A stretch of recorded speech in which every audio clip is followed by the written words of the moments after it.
It's good to be back with you once more. Today I was going to talk about the circumpunt. Circumpunt. I got me a paper and pen. We'll see how well this shows up on this camera. The circumpunt is a circle, excuse me for, that's how I'm going to draw a circle today. And another circle. It's a circle within a circle. For you are a circle whose center is everywhere and whose circumference is nowhere. That is the symbol of you, the symbol of consciousness, the circumpunt. I wanted to bring it because I wanted to talk about it a little bit. Because the circle is the feminine. I think we've talked about the X is the masculine, or it's the action. Or you can even see this is you, and the X, which is there, X, if you can see it. You can tear the X apart. You can have it be 4 arrows. If I can draw backwards. But it's 4 arrows coming together to a singular point. It's why the X represents movement. It's where you find the singularity. It is time. It is space. It is physical. It is non-physical. You can see it as energy moving through consciousness. These 4 arrows. The X represents movement. If I can draw. X marks the spot. It's where you find the treasure. It is also, if you look at the circumpunt, it looks like a bullseye, a target. I love that, the bull's eye. Why do we call it a bullseye? In ancient Egypt, the bull, or the apis bull, represented the king, sovereignty. It represented eternity, healing, fertileness, eternity. It is eternal, for the circle has no beginning and has no end. For you are eternal. It's also, if you draw the circumpunt, if I can do it, and you put it like this. I don't know if it looks any good, but it looks like an eye. The eyelashes. You can even say it's kind of like the sun. If you leave that part out, it radiates. So you have eyelashes can actually be seen as a radiance, as light beams. So it's the bullseye. It is where X marks the spot. It is you. You can see, with all the lines coming out, you can see it's been shown as the sun. You can see it in the wedding ring. And so the wedding ring comes from ancient Egypt. Originally, it wasn't a gold band. I don't believe that came along to the Romans. But it was a band. When you gave your love, you were promising your love eternal. You were promising yourself to another person. So, the bullseye, it's the apis bull. It's the eye of the bull. Because it's the eye, because it's the awareness, the consciousness of the bull, which represented eternity, healing, fertility. Fertility is creation. It is manifestation. It's all simple. There's the reason you could say, because there was a whole thing about worshiping golden calves. the Christians don't like it, and I understand. You could say, why was Moses so upset of people worshiping the golden cow? He so upset. He had his first commandments. He broke them. He had to go write new ones. It upset him quite deeply.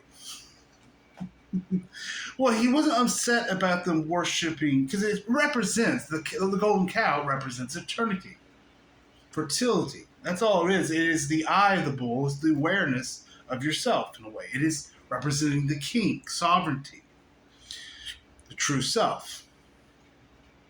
He got upset because people couldn't look past the symbolism and see what was actually supposed to be there. You say Moses was a radical. He saw he saw that most of the ordinary people, his people, the Jewish people, were being fooled. They were worshiping the gods as if they were actually gods and not seeing the symbolism and what was behind it, what they were truly supposed to. So he decided to get rid of it and go to the one God. That had been tried before in Egypt. The Aten. The Aten was the one God. And the Pharaoh who came up with that, he was killed, gotten rid of. People didn't like change. So you can say Moses, he saw that people got stuck up in symbolism, that they got lost in the symbolism of things. They couldn't go past the symbolism at a certain point. That's why I say symbolism is a beautiful thing. It's poetry, but if you get stuck in it, you think it's the thing. Like if you think it's we said this pen represented something. It represents writing. But we thought you think it's the pen, but not the energy behind the pen. Because the pen was only there to kind of let you have a symbolism, something for the mind to use. A lot of times symbols were meant, the mind gets in the way of things. We try to feel into things. So you give the mind something to watch, something to look at. Look at this, why this is really happening. That's real magic. That's how magic works. When a magician, the magicians with a K, as they like to call themselves, when they do a ritual, the ritual really doesn't do anything. It doesn't. It's actually quite pointless. It's just to give the human something to do, something to focus on. Because the way magic works with a K is when you're done with the ritual, you're supposed to forget about it.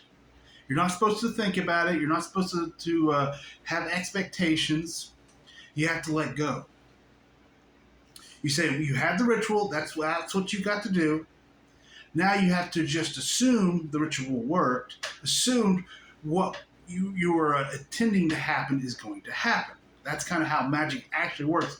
But yeah, that's why a true master doesn't do all the fingly rituals and things of that nature. They just walk into it and assume. They don't need the mental illusion.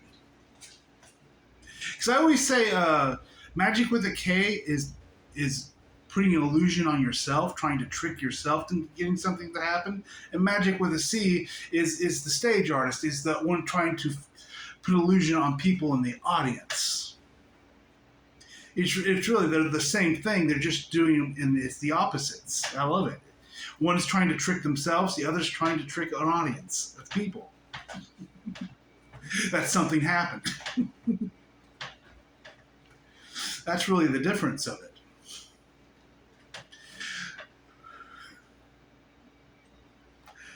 Oh, I love it. I was going to talk about something. I don't remember what it was now. That's what kind of these videos, they just start. I get something comes over. Talk about this. I walk into the unknown every time I do these videos, and it's quite fun. It's quite enjoyable. That's usually say that's the true joy of these videos. Me walking and not knowing what's going to happen next, what's going to come out of my mouth, what we're going to talk about. It's the enjoyableness of it.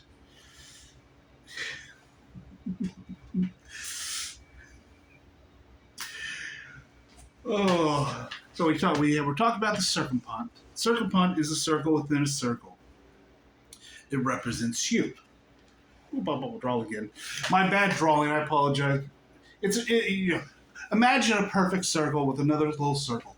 It looks like an eye because it symbolizes awareness. It's a circle within a circle. Whose center is everywhere. Whose comfort is nowhere. It is a circle, for therefore it's eternal. It has no beginning. It has no end.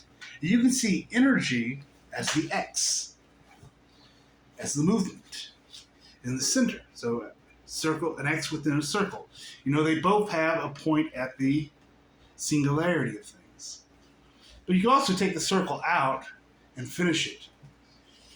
Now, right there you have what you call a Jesus fish. It's half the story. And you finish it, you have infinity. It's energy. moving through consciousness. That's what's happening. You have time, space, physical, non-physical, all moving through the center of you. And it creates the entire reality. I love it. It's beautiful. Because let me crawl one more time. The circumpunct. I've heard other people call it. What did I hear someone else call it once? A monad. I don't ever use that name. I don't know why they call it that. But circumpunct is what we call it. It's a circle within a circle. Excuse my bad artistry. It's the symbol of you. It's consciousness. It's awareness. It is consciousness. It is potential. It shines. It is seen as the sun because it radiates its light. As it radiates, energy comes back into it. That light that it shines out is given, and then it is received by itself. And reality comes into being. It is you. It's who you are. We'll talk about the sun here in a minute too. Above the temple of Apollo, the entrance to it, there was some words written on the top of it. Know thyself. Know thyself. And Apollo, of course, is the god of the sun. The sun, awareness. Know thyself. Be aware of the true self, of consciousness. I just love the beauty of it, the simplicity of it. Because people have taken the know thyself, they tried to know the mind. They tried to know the story of the human, which is, which just isn't true. It's a half truth at best. Who you think you are is just a half truth at best, and completely untrue at worst, I guess. Because what you think was your past didn't happen the way you thought it did. It just didn't. You weren't aware of all that was happening. So when you open up to that, when you see the truth of what really happened, you'll see, oh, that was just a half truth. But even that truth is true. But that other truth is half truth, half truth. That's all it can be. The story can only be half true. That's kind of the beauty of it. Coming into enlightenment is like letting go of that old story. It's like a snake coming out of its skin. That skin represents the old story, who you thought you were, all the things you thought made you, all the experiences, all the things that you thought happened to you. You kind of just let them go, because you see there's nothing but half truths. The truth is the circumpunct. It's consciousness. It is awareness. It is that radiance, that sun. Oh, I love the sun. The sun, because it has a feminine and a masculine aspect to it. The masculine is outside. If you look at the sun, it is shining. It is giving. That is the masculine. Giving is masculine. Receiving is feminine. And you'll see the sun has both of these attributes, because what happens when we call it dying, but when a sun goes through a metamorphosis, like a caterpillar into a butterfly, it changes into a black hole. The invisible sun, some have called it. But it's the black hole. The black hole is all about receiving. And the sun in the sky right now is all about giving. But they're both the same. And there is no time. You can't see there's a sun and there's a black hole.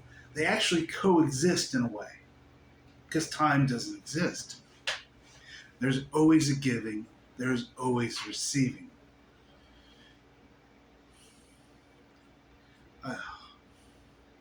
You can say that what's the feminine? It takes everything in. It takes everything that was given and receives it. But there's another cycle to it. What happens when a black hole finishes its thing? Oh, does it give birth again? Because the feminine always gives birth. The cycle must go on. It always does. Change. There is no death. There's only change. Death is an illusion. It's just change. The sun will change into a black hole, and the black hole at some point will take everything. It will take everything back that was given, and it will explode at some point and give it back again. And life will start anew. The cycle will start over. That's the beauty of life. The beauty of the I exist. It never ends. It's ongoing forever and ever and ever, all eternity. It is infinite, always in change. It doesn't get locked in things being the same. Everything's in movement. The planets are always changing. They're always moving. Asteroids are moving about. At some point, every star will be a black hole, then give birth again, and a new universe will come to be. Because that's all there is change. Yes, you could say it could be destructive. It's going to tear apart everything that was. You know, they call the center of a black hole a singularity. You can say in your heart there's a sun and there's a black hole existing simultaneously. And that black hole is taking everything about you that you thought you were, and it's taking in, tearing it apart, compressing it, and it's going to spit it back out. Yes, it's not that comfortable at times, but it's necessary.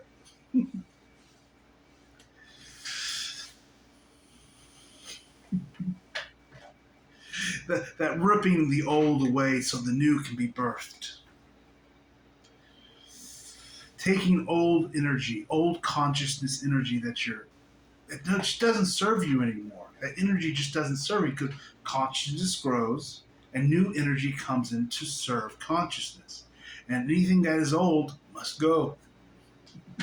Its time has been. It's got to leave. You can try holding on to it, grasping at it, but it'll just cause more pain. Because eventually it will be taken in within you, into that black hole of stuff, and be integrated and rebirthed, brought out into a new life, into new existence, new awarenesses.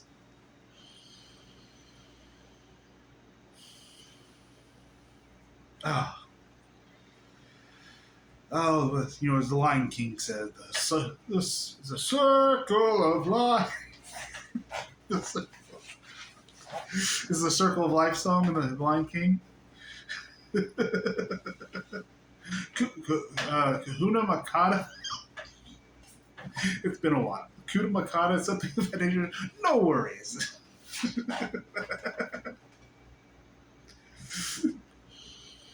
Yeah, so that is, I think I was talking earlier about, is above the temple of Apollo is written, know thyself. And I say that circle pump represents the true self. It doesn't mean know the mental self, the false self in a way. It's a made up. It's an illusion. It's a character. The identity that you've created. You think you're energy. You think you're the body. Some of this is, I think, there's the non-doership. The non-doer is what some of Eastern people. I have not studied the Eastern religions at all, so I'm speaking from just what I've heard, surface level. I believe they have something called the non-doer, and they call it non-doership. Really, allowings like that in the same way. I haven't researched it, but just feeling into the energies of it, the allowing's all about allowing energy to come in and serve you. You don't have to do it. Energies come in and do it for you. You receive, being the receiver. You're the non-doer in that way. So I don't know if they call you the human is the non-doer, because I would say the human is energy. It is the servant. The mind is a servant, and the body is a servant. It is in service to you. Therefore, it is a servant. Now, you should treat the servant with kindness and compassion. Don't be an asshole. But it is in service to you. That's why the mind wants to obey. It does. The mind wants to obey. It's like a dog in that way. It wants to obey its master, which is the self, which is the true self, not the mental self. But it takes a while because you've fed the mind. You've told it. That's why the mind has only done what you've asked it to do. You asked it to take charge. You asked it to do all these things. And it's been in service to you. It's been obeying you. You've done it for a long time. There's a lot of energies caught up in that. So the mind is still just playing out those energies that you fed it for lifetimes. So that's why it takes a while for it to calm down, to come back into balance, to obey. And that's why going out of the mind, you start creating a new energy. And you'll see that after a while, it'll be a while before they come into balance. And the mind will also be, it'll flare up every once in a while when you have a stuck energy that you haven't dealt with. There's going to be anxieties, things that, fears that you have that you may not even be aware of at the moment. That's what's going to cause a lot of because it's in there. It's kind of been programmed in to flare up by you when that happens, based on your emotional response to experiences. You've kind of programmed the mind in a certain way. And you got to become aware of all those little programmings you gave the mind and just allow the energy to move, to become unstuck. And it takes time. It doesn't usually happen the first time it flares. It can take many, many times. And it comes to a point where you don't react to it anymore. You stop feeding it. You start just observing it. And when you stop feeding the mind the energy that it needs to continue on that programming kind of just naturally runs its course. It comes to an ending, to a conclusion, and comes back for integration.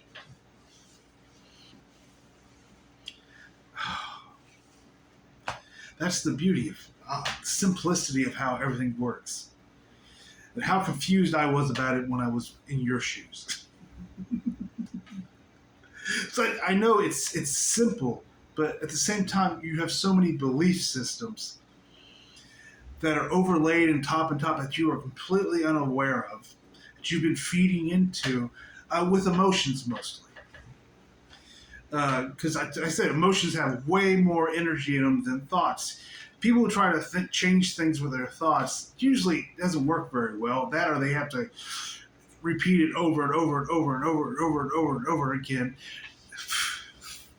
till it kind of gets some kind of latching. It's exhausting, it's tiring, and it's not really worth doing. I wouldn't suggest it at all. Like I said, no mantras.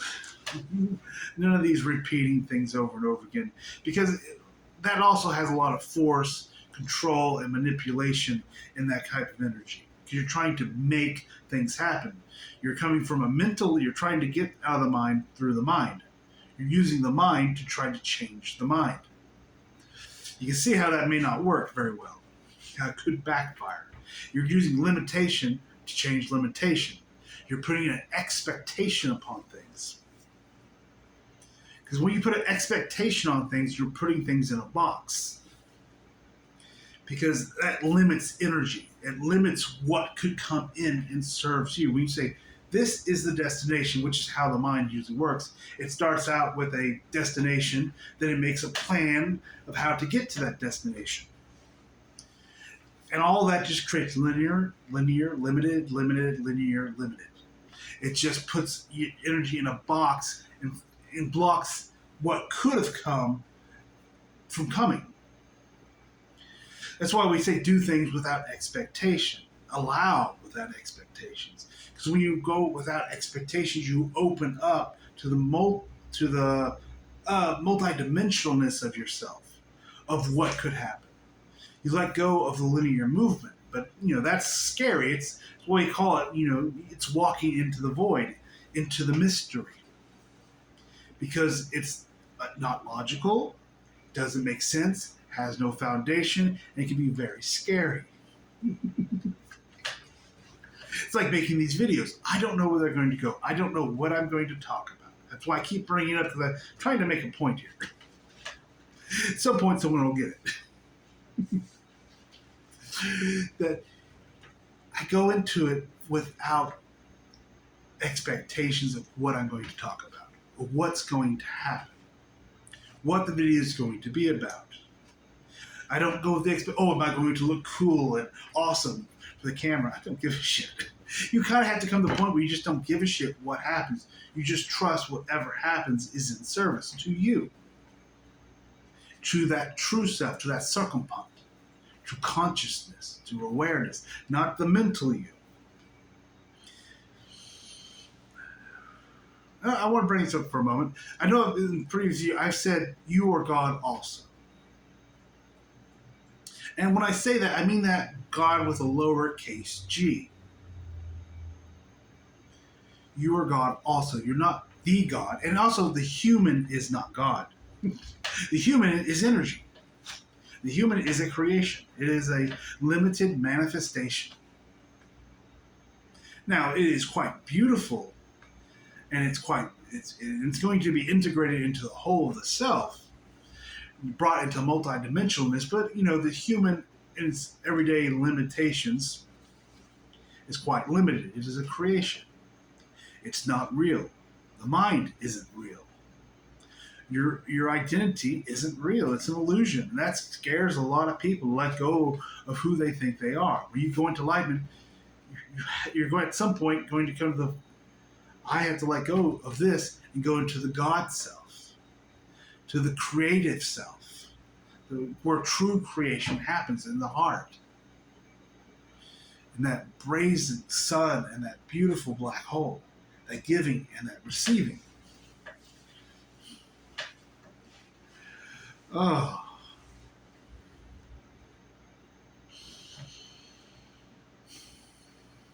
It's beautiful.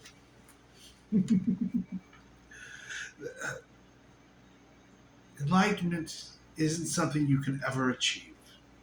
It's not something you become. Because a human will still be the human. Before and after enlightenment, the human is still just the human. As the old saying goes, before enlightenment, chop wood, carry water. After enlightenment, chop wood, carry water. The human doesn't change. The human is still the human being. What happens is awareness comes in. You open yourself up to consciousness, to awareness. And the human stops serving the mind and serves itself, the true self, to know thyself. Because when you know thyself, you'll stop trying to serve the mind. You'll see that it was never really worth serving at all. It was the servant. You'll stop serving that servant and start serving yourself.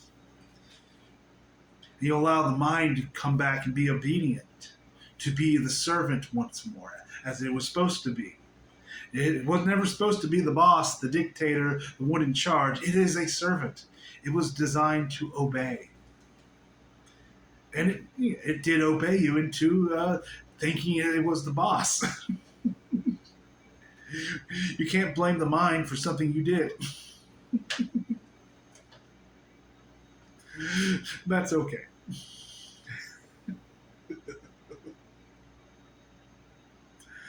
I truly enjoy making these videos every time. So, that's why I say feel into the I exist. feel into I am that I am. I exist and I am aware that I exist. I am existence itself. And that is to, when you realize that, you have the realization, I exist. I am that I am. I exist. You can say, you can come to someone and say, I know myself. Because right now, you think you're the mind. You don't know yourself. You think, therefore you are. And it's an illusion. It's not true. So once you have the realization, I exist, you just, oh, then you know thyself. Then you can say it, I am that I am, and I know myself. That's a gift to the self. And like I said, when you allow a receiving, there's always a giving. And when you allow that giving, there's always a receiving. On and on for eternity. For all affinity.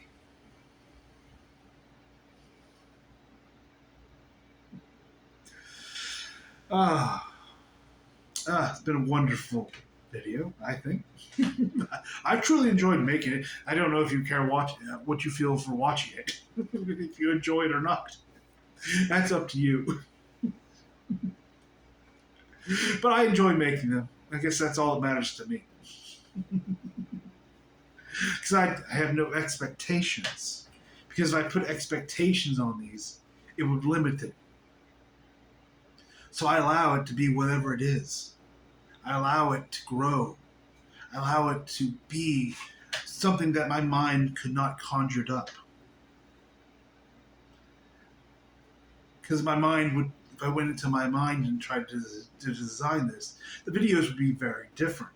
They'd be very structured.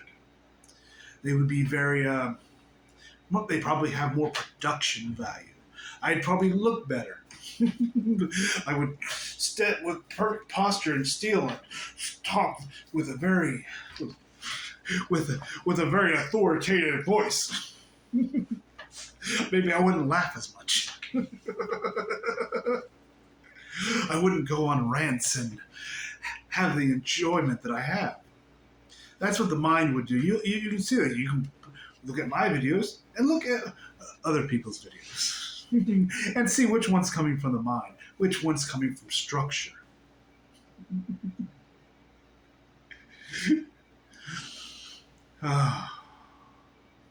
Who is putting expectations on what the videos are to do? How many people say, oh, I hope this video helps you. This video is here to help you.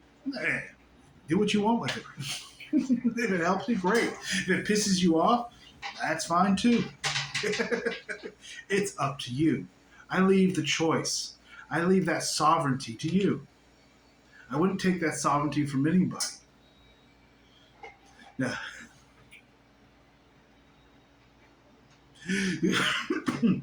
Excuse me. Oh, I have some phlegm this morning. Oh, there's always a releasing going on. So I can call in the video here today. I don't know. Part of me wants to, it's so enjoyable. I would like to talk for another hour just randomly about nothing. But I'm not going to put you through that. I guess I can look into a mirror and do it if I want to. And it'll annoy less people. Well, I hope you have a wonderful day. As always, thank you for coming on by, well, or not. Have a wondrous day.